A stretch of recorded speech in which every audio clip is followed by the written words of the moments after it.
Welcome back into DSI and the Henlopen Coaches Conference. 2 teams down in the South, so let's jump up north. 7 teams in that portion of the conference as well. All the North schools are the Delaware Division I schools, and of course all the South are Division II. First up is the Polytech Panthers from Woodside. Poly is coming off their best season in over a decade, going 6-4, but losing 19 seniors, a huge graduating class. Poly will have a lot of work to do in 2018. Head coach Kevin Smith will rely on his team's speed and offensive skill to make a splash in the conference. And over to Camden, Caesar Rodney was another team with a 2017 to remember, having their first winning season and making it back to the playoffs for the first time since 2013. 22 seniors are gone, and the Riders will have to hop back on the saddle to make it back-to-back appearances in 2018. And you have to follow up CR with Dover right around the corner. One of the oldest high school football rivalries in the nation will take place on November 9th, but Dover is taking it game by game until then. Featuring one of the best rosters in the state, the Senators won't catch anyone off guard and is one of the favorites to win the conference. And the reason I said one of them, because they have to go through this team. The Smyrna Eagles have had Delaware on lock for the last 3 years, winning back-to-back state championships. It's a laundry list of D1 talent to come out of Smyrna over the last 3 years. And despite graduating their main cohort, this team always has the next set of guys ready to go. All eyes will be on the offensive lineman Salim Wormley this year. The 6'3" offensive guard is the #1 player in Delaware and recently committed to Penn State. So if there wasn't already enough eyes on this team, it just adds to it. It will be interesting to see how the Eagles replace Delaware's all-time leading rusher in Will Knight this year, who's been the key back since he was a freshman. Jeff, Trey, I'll leave you with that. Yeah. There we go. Yeah, thanks, Jonah. I mean, we're going to talk about Will Knight in a little bit, but Coach Judy and his guys come into the season, insane amount of pressure, you would think, right? You know, how do they keep up expectations, especially now with Will Knight gone? Yeah, Jeff, and we all know the talent that Will Knight was. I mean, it was simply ridiculous. Gatorade Player of the Year last year.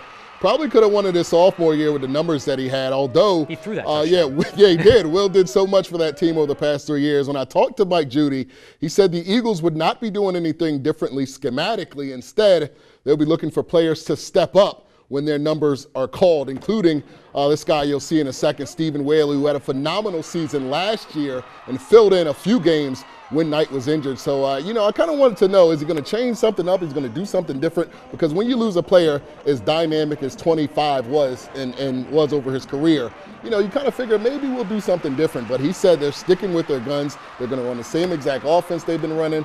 And they're just going to go at it with different guys. And you see who they open up the season with, right? Yeah, exactly right. Middletown. Yeah, exactly right. So it'll be a championship rematch over the past couple of years. Rematch. They've had a championship rematch with those guys. Always a good time whenever Smyrna takes it off against Middletown, and that'll be on September the 7th as well. Yeah, September the 7th, and that's a team you're talking about getting tested early. So you lose all this depth. Yeah. You have the top prospect in the state of Delaware, Salim Wormley, on your squad. Now he has to put this team on his back. Is he able to do it? One thing I do not want anybody to forget is Smyrna started the year 0-2 last year. All right? These 2 games in the beginning of the year, whether they beat Middletown or whether they happen not to, don't really do anything as far as the playoff run. If they can get through these first 2 games unscathed as far as injuries go, I think they'll be fine to coast into the Henlopen season. And you have to speak, too, about the leadership of someone like Will Knight. Of course, he's going to play at Old Dominion, so a pretty fantastic football school there. But also what he was able to teach a lot of these young running backs, a lot of these young offensive weapons, defensive weapons. Of course, we saw him in the backfield.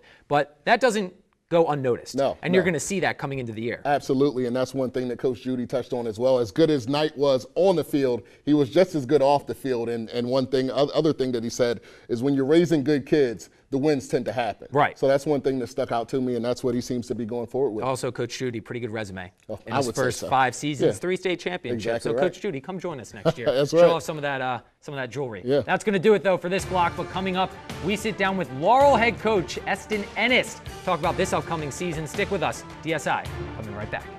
My name is Mike Judy, head coach at Smyrna High School, and you're watching Delmarva Sports Insider.